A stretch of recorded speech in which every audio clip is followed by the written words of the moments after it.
Саламатсыңарбы балдар?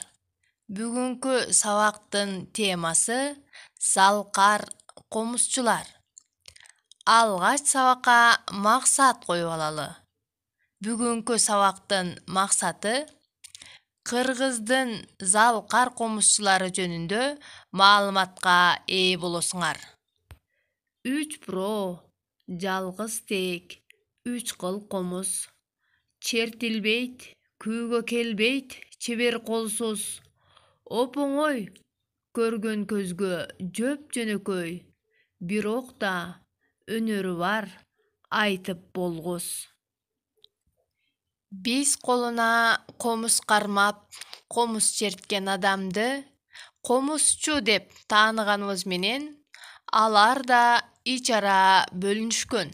Алсак, улуу комузчу, коломто комузчу, жоро комузчу, устат комузчу, устат шакирт комузчу, сыпайы сынаакы комузчу болуп ич ара бөлүнүшкөн.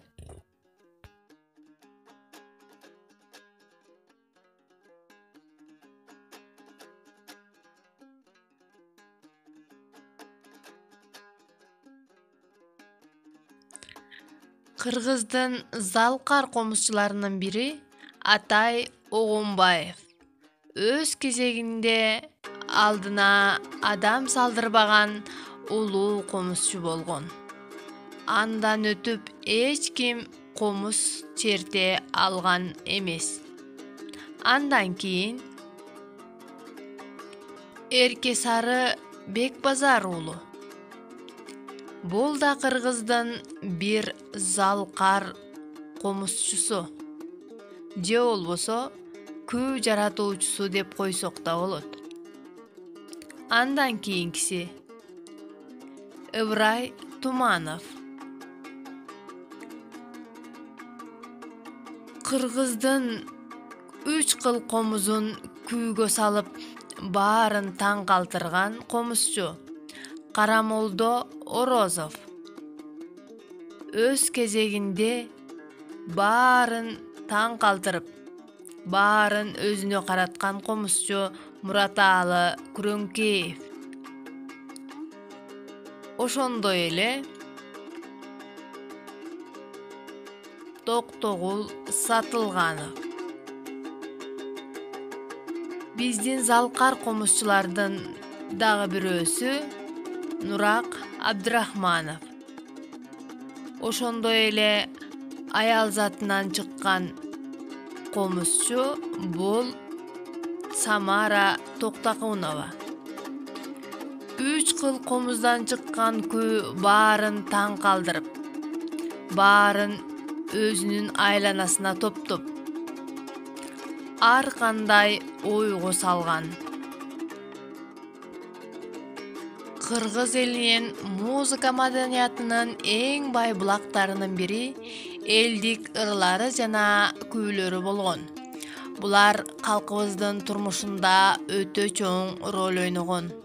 Элдик ырлардагы жана күүлөрдөгү залкар ойлор, күчтүү сезимдер, мукам обондор, татаал кайрыктар ар бир угуучунун жүрөгүнө, акылына көп нерселерди баяндап берген.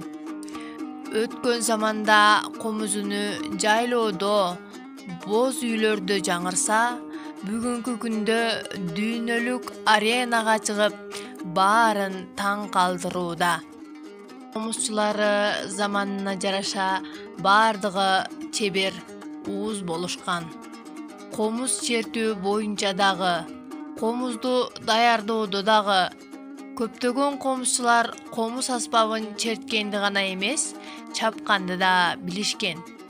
Алсак, ысык көлдүк комузчулардын комуз чертүү манерасы Арстанбек, Мураталы, Карамолдо сыяктуу терең философиясы чукул стили менен өзгөчөлөнүп турган. Ош тараптагы комузчулар байыркы архаикалык аткаруу салтын сактап келди десек да болот. Мисалы, Ниязалы атабызды айтсак болот. Таластык Токтогул, Атай сыяктуу аткаруучулар виртуоздук мыкты чертүүсү менен белгилүү. Нарындык, Майлыбай, Кудайберген, Муса аталарыбыз сыягы түрдүү чертүүлөрү менен өзгөчөлөнүп турган. Мына ошентип Кыргыздын залкар комузчулары бири-биринен айырмаланып, элдин эсинде түбөлүк сакталып келүүдө.